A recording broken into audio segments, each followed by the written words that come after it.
సంవత్సరాల తరబడి ఎన్ని మందులు వాడినా మీ మోకాల నొప్పులు తగ్గట్లేదా? ప్రాణ పెయిన్ క్లినిక్ లో అత్యాధునిక చికిత్స. నమస్తే, నేను విజయ్. అమరావతిలో ముఖ్యమంత్రిగా నారా చంద్రబాబు నాయుడు గారు ప్రమాణ స్వీకారం చేసిన తర్వాత ఇప్పుడు అందులోనూ కూటమి ప్రభుత్వం అధికారంలోకి వచ్చిన తర్వాత మొన్నటి వరకు మొత్తం అంతా కూడా పిచ్చి పిచ్చి మొక్కలతో రకరకాలుగా ఒక అటవీ ప్రాంతాన్ని తలపించే విధంగా ఉన్నటువంటి అమరావతిలోని సీడ్ యాక్సెస్ రోడ్డు ప్రస్తుతం వెలుగులు జిమ్ముతోంది.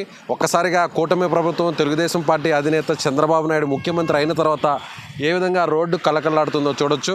సో అధికారంలోకి వచ్చిన రోజు నుంచి కూడా మొత్తం ఇక్కడంతా కూడా గతంలో ఎక్కడా కూడా మనకు పైన కనిపిస్తున్నటువంటి స్ట్రీట్ లైట్స్ ఏవైతే ఉన్నాయో సెంట్రల్ లైటింగ్, ఇదంతా కూడా గతంలో 5 ఏళ్ల పాటు ఆఫ్ చేసినటువంటి పరిస్థితి. అయితే ఒక్కసారిగా అమరావతిలో తిరిగి మళ్ళీ తెలుగుదేశం ప్రభుత్వం అధికారంలోకి వచ్చిన తర్వాత అధికారులందరూ కూడా పూర్తి స్థాయిలో ఇక్కడ వెలుగులు చిమ్మే విధంగా కూడా సుందరంగా ఈ మార్గాన్ని తీర్చిదిద్దినటువంటి పరిస్థితి. సో చూడొచ్చు, గతంలో ఎంతో నిర్మానుషంగా చీకటిగా ఉన్నటువంటి ఈ రోడ్డు, సీడ్ యాక్సెస్ రోడ్డు, ముఖ్యంగా రాజధానిలోని ఈ ప్రాంతం మీద గుండగానే అక్కడ తుళ్ళూరులో ఉన్నటువంటి, వెలగపూడిలో ఉన్నటువంటి సచివాలయం కావచ్చు, అసెంబ్లీ కావచ్చు, అన్ని ప్రాంతాలకి, హైకోర్టు కావచ్చు, ఈ ప్రాంతం గుండంగానే నిత్యంగా వందలాది వాహనాలు ఇక్కడి నుంచి ప్రయాణించేసుకునే పరిస్థితి.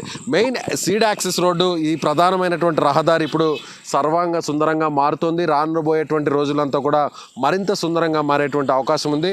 మనం చూడొచ్చు, ఆ ఎలక్ట్రిక్ పోల్స్ అన్నిటికి కూడా పూర్తి స్థాయిలో అక్కడ లైటింగ్ వేశారు. లైటింగ్ వేసినటువంటి పరిస్థితి కనిపిస్తుంది. గతంలో చీకటిలో కనిపించినటువంటి సీడ్ యాక్సెస్ రోడ్డు, అమరావతికి వెళ్ళేటువంటి ప్రధాన రహదారి ఇప్పుడు వెలుగులు జిమ్ముతుంది అని చెప్పాలి. ఇక్కడ మనం చూడొచ్చు, కొద్దిసేపటి కిందటే నారా చంద్రబాబు నాయుడు గారు ఈ మార్గం గుండా వెళ్ళారు. ఆయన నేరుగా సీఎంగా బాధ్యతలు స్వీకరించడానికి. రోడ్డుకి ఇరువైపులా అంతా కూడా ప్రజలందరూ కూడా, అమరావతి ప్రాంత ప్రజలు, రైతులు అందరూ కూడా ఆయనకు పూలతో స్వాగతం పలికినటువంటి దృశ్యాలు మనకు కనిపిస్తున్నాయి. మొత్తం ఈ సీడ్ యాక్సెస్ రోడ్డు అంతా కూడా కిలోమీటర్ల మేరంతా కూడా ఆయనకు పూలతో స్వాగతం పలుకుతూ అమరావతికి వెళ్ళినటువంటి పరిస్థితి ఉంది. సో ఇప్పుడు అమరావతి వెలిగిపోతుంది.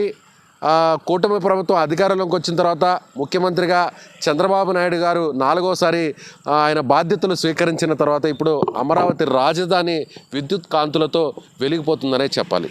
కెమెరామెన్ లక్ష్మణ్తో విజయ్, సుమన్ టీవీ, అమరావతి నుంచి.